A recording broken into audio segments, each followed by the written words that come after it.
Okay, so I'm going to show you how to belay past a knot in the belay line.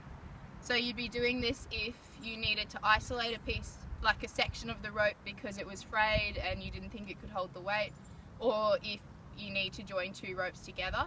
And you do this by doing an alpine butterfly because it can be loaded both ways and still be strong. So what you do is you belay your participant down until the knot is like 10 centimeters away from the device.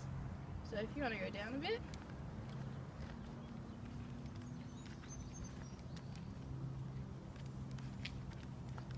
So you'd stop it just about here, and then you just communicate with your participant the whole time. Just say, okay Hannah, we've reached a knot. You might just be hanging there for a few minutes just so that they're aware of what's happening. The next step is you can either do a mule lock off, but I find this personally very fiddly and messy because you've got the knot going through your beaner. So I just make sure I've always got a firm hand on that line. So you grab a few meters of rope and you tie your catastrophe knot. That's the first step.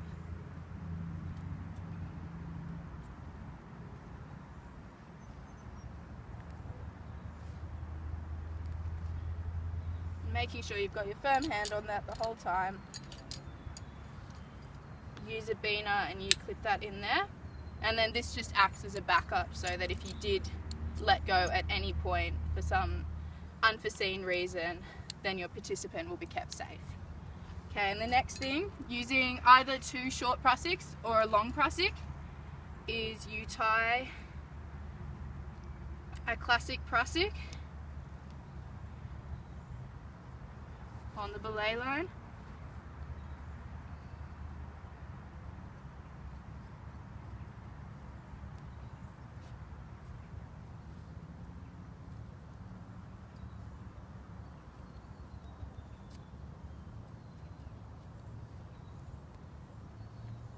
And then grab another beaner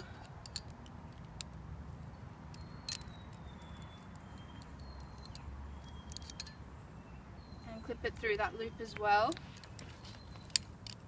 And then do it up, and it's really good for this if you know how to tie a munter knot with one hand, because that makes it a lot easier. So you're just tying a munter on that prussik.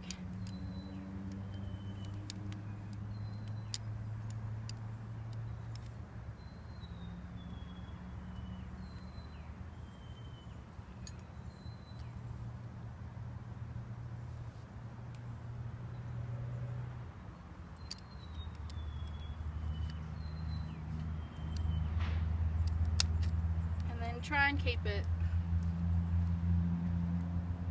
pretty tight, and then you wrap the remaining rope around in a mariner's knot at least 4 times, and then you just thread that end through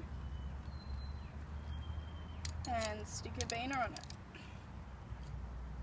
So then you want to load up your prussik, so I'll just load them down onto that, and then now you've got your 2 points of contact, your catastrophe and your mariners, so you can undo your belay device and move it to the other side of the knot.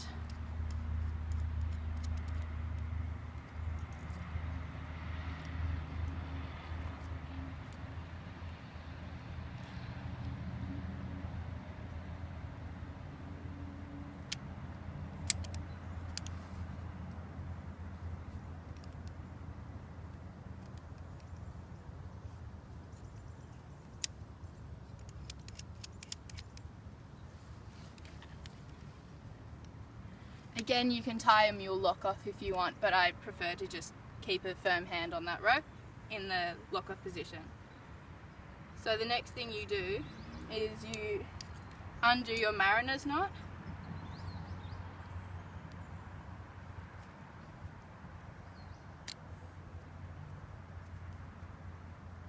making sure you've always got a hand on this, because otherwise it'll start to unload before you're ready. Okay, and then you just need to communicate with your participant. So Hannah, Yep. I'm going to load you onto the new belay line. Okay. So you may feel a sudden jolt. Yep. And then you just slowly release them onto that new line. And then keeping that locked off can undo your prusik.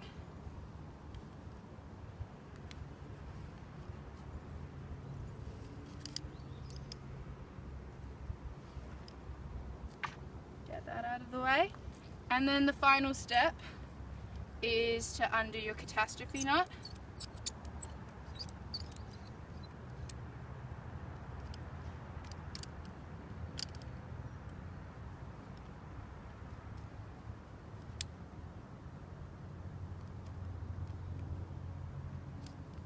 And then you're good to keep belaying.